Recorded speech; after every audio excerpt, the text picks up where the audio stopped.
Greetings from the Florida Small Business Development Center at Florida A&M University. Today's presentation will discuss how to start your own business. This presentation is geared toward interested entrepreneurs seeking to start their own business. This will be an interactive presentation, so feel free to pause the slides and take notes at any time. Our topics today will be recognizing your business idea, identifying your business's need, competition, customers, and your business feasibility, as well as creating a company SWOT analysis and identifying the pros and cons of starting your own business. We will first begin by recognizing your business idea. Each of us has our own individual genetic makeup that makes us unique. I like to believe there's a little entrepreneur in all of us, and our ideas are what filter that passion. Your ideas stem from what you enjoy, such as your hobbies, your skills, and interests. Ultimately, what makes you you. So ask yourself, why do you want to start your own business?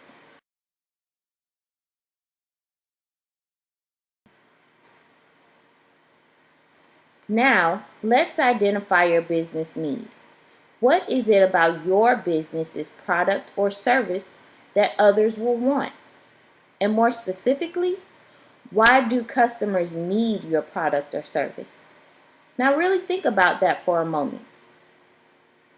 This is a good time to pause the presentation and reflect on your individual answer.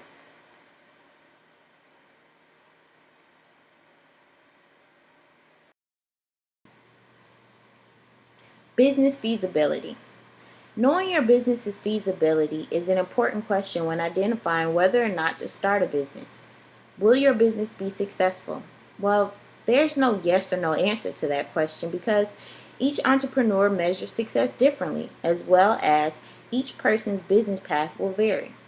However, you can begin identifying questions that you are able to answer, such as, do you have enough capital to begin a business?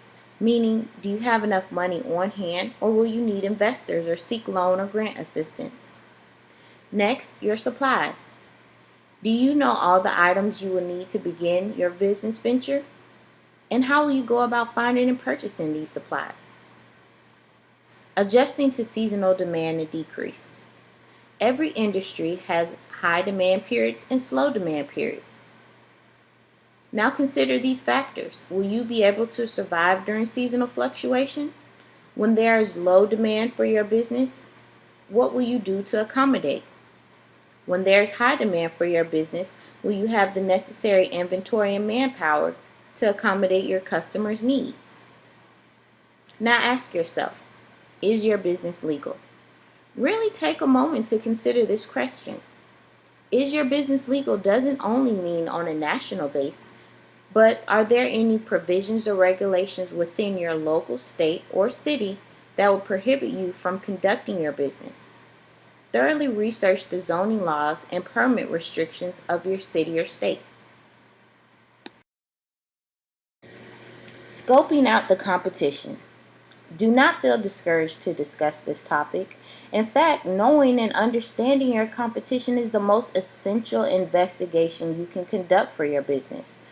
Once you know who and where your competition is, you can begin formulating how your business can be better.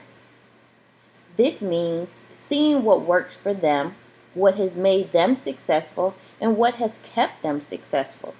So ask yourself, who is your competition?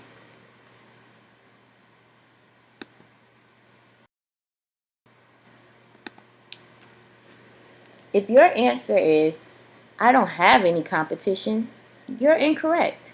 Here's why. There are three types of competitors: direct, indirect, and replacement.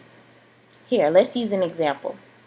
If you're in the restaurant industry and looking to open a Cuban restaurant, because there are no Cuban restaurants within your area, you might feel as if you don't have any direct competition to worry about. However, you still might face indirect and replacement competition. Indirect competitors are those in your industry with similar products but different revenue goals, meaning the big shots. In regards to our example, your indirect competitors will be chain restaurants and all other restaurants located in your area not serving Cuban food. Because although these restaurants won't be serving the same food as you, they will be satisfying a customer need, and that is the same need that you provide, food. Next is your replacement competitor. In this example of opening a Cuban restaurant, your replacement competition would be supermarkets and grocery stores. This form of competition eliminates the customer need to eat out at restaurants and provides them with dining in options as a replacement. So now that you know the different types of competition, revisit the initial question and ask yourself again, who is my competition? At this time, you can either continue on with the presentation or pause the slide and jot down your notes. Customers.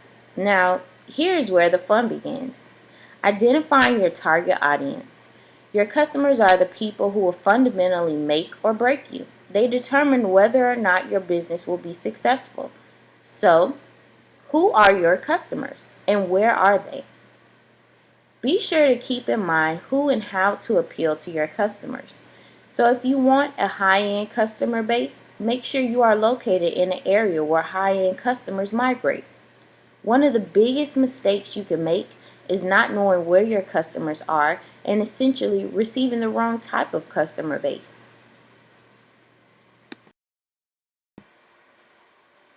Okay, now let's take a break. Here's an exercise you can complete if you have not already done so. Take a moment to answer each of the following questions. Feel free to revert back to any of the previous slides for additional clarification. The responses you come up with are for your own personal reference.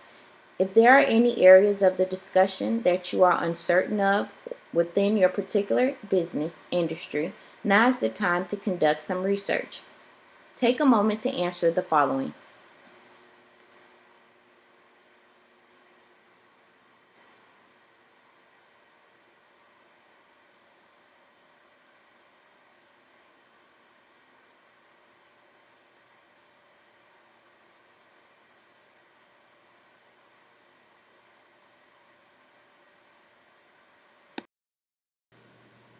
Welcome back.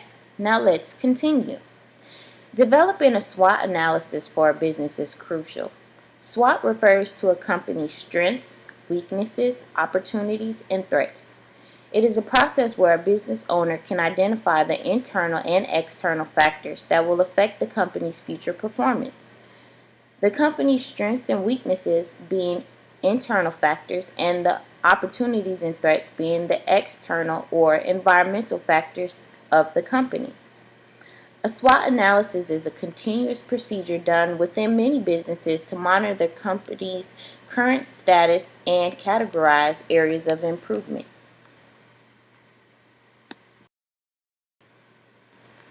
Exercise 2. Now that you know what a SWOT analysis is, ask yourself, what are your business's strengths, weaknesses, opportunities, and threats?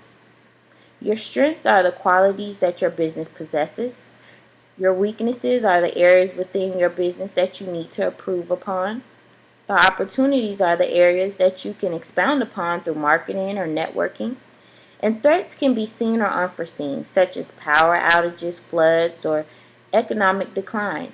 In this instance, consider what forms of insurance coverage you might need for your specific business.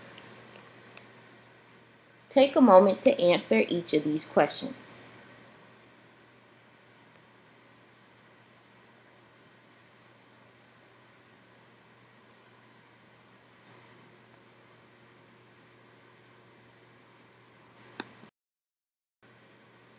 Welcome back. Now we will be moving on to the pros and cons of starting a business.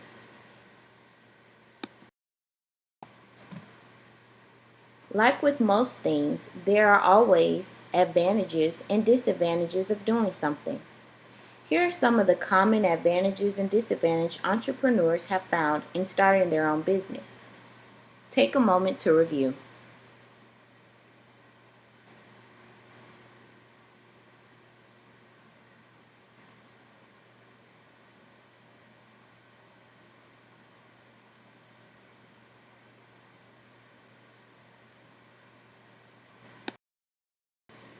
Exercise 3.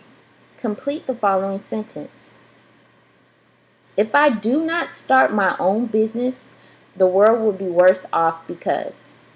Now, this might sound silly to answer, but it allows you to respond honestly.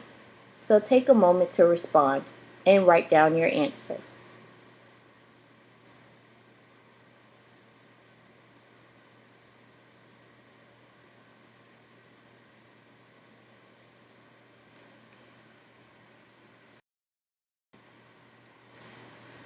Okay, so let's recap. Trusting that you have completed exercises 1 through 3, you should now have a better understanding of the factors involved in starting your own business, as well as the issues that can arise.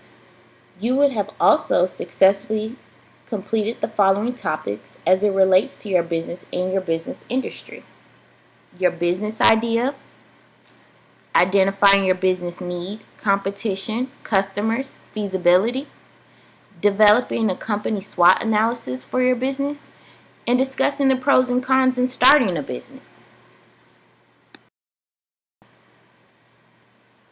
This is a list of business organizations that provide additional resources available to help you with your specific business needs.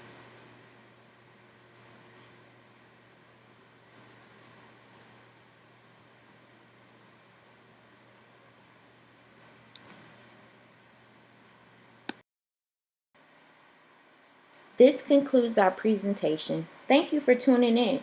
If you have any questions or comments, please comment below and one of our consultants will respond at our earliest convenience. Once again, this is the Florida Small Business Development Center at Florida A&M University, and we thank you for your interest. Good luck, entrepreneurs.